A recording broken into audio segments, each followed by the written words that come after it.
Hey Dance Fam, it's your sister in Dance T from Dance Ministry TV. Have you been keeping up with the Dance Ministry Choreography 2.0 series? If not, you can still catch up. Check out these two videos on the first two elements of dance, which are body and action. Today, my original thought process was to introduce space as the third element of dance. But on second thought, I decided to make that the last video in the series because it encompasses all of the other elements of dance. So in this video, it's all about time. A choreographer's arrangement of the dance material from start to finish requires proper management and execution of time. It's a precision tool used to measure, calculate, predetermine, and organize movement. Time dictates movement in dance by answering the question of when or how long. When do the movements start and when do they end? When do dancers move in relationship to each other? But also, how long will it take to move from point A to point B? How long of a pause is there between movements? How long will it take to transition between dance phrases or sections? How long is the entire dance?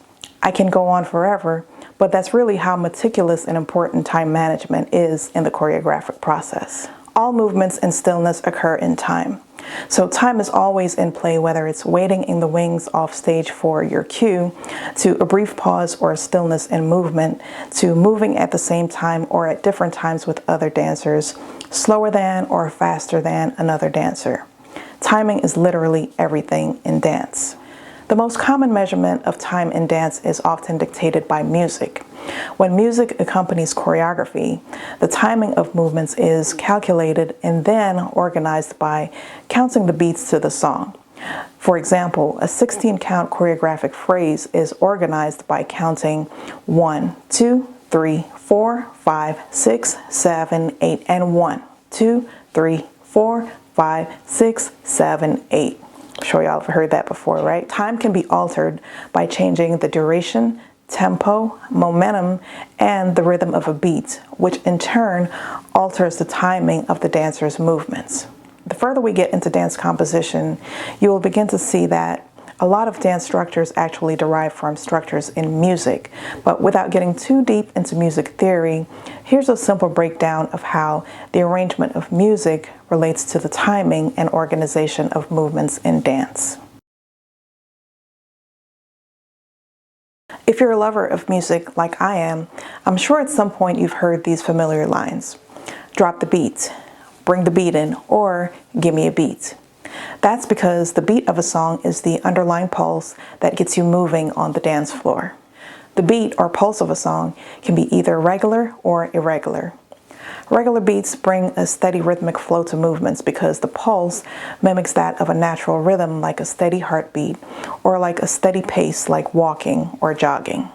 When choreography involves two or more dancers, for example, movements performed at regular beats tend to produce the effect of dancing in unison or being on one accord because the timing is more structured and uniform. Dancing to a song with irregular beats can be more challenging because the pulse is somewhat unpredictable in nature. So unlike regular beats that have a steady pulse, there's a bit of an element of surprise with irregular beats. And so you have to adjust your pace accordingly in order to accommodate the changes as they occur.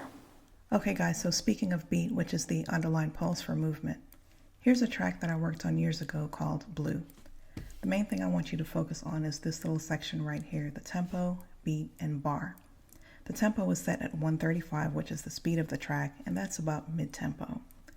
There are 4 beats in a bar, so each time a beat cycles 1, 2, 3, 4, it increases the bar count by 1, and you'll see that. I'm going to play the track, and then I'm going to clap to the underlying pulse.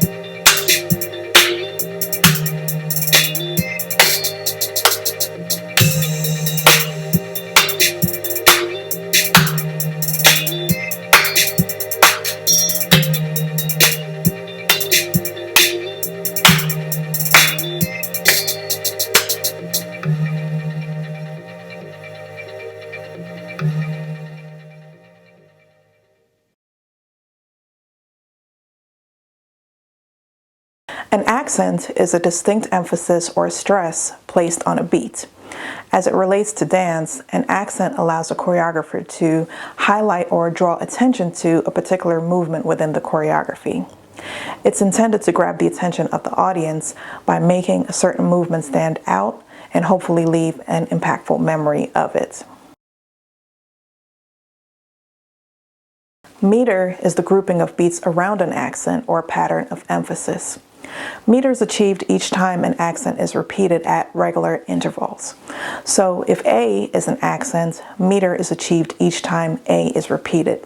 For example, A, B, C, D, A, B, C, D, A, B, C, D. Meter is important in dance because it provides regularity and timing and a predictable structure that supports movement. In music, tempo is the speed of a beat. As it relates to dance, the tempo of a beat determines how fast or how slow a single movement or a series of movements are performed. Typically, movements performed at a slower tempo are more fluid-like, while movements performed at a faster tempo tend to be quick, sharp, and sometimes even appear rushed. And 1, 2, 3, 4, and up. 6, 7, 8, and 1, 2, 3, 4, 5, 6, 7, 8, and 1, 2, 3, 4, 5, 6, 7, 8, 5, 6, 7, and 1, 5, 6, 7, and 1, 2, 3, 4, 5, 6, 7, and 1, 2, 3, 4, 5, 6, 7, 8. Momentum is the gradual increase or decrease of the beat's tempo over a period of time. Similar to that of a crescendo, increasing the speed of movements from slow to fast over a period of time builds intensity, increases energy, and adds suspense before a surprising or climatic ending. On the contrary, decreasing the speed of movements from fast to slow over a period of time lessens the suspenseful and dramatic effect to a more calmer, less energetic, and a more predictable ending. Duration in music is the length of time a note, phrase, section, or overall composition or song lasts. Duration in dance is the length of time it takes to complete a single movement, a series of movement phrases or sequences, a section, or it's the overall length of the dance. Choreography that is accompanied by music is dictated by duration. So if a song is 3 minutes and 45 seconds long, guess what?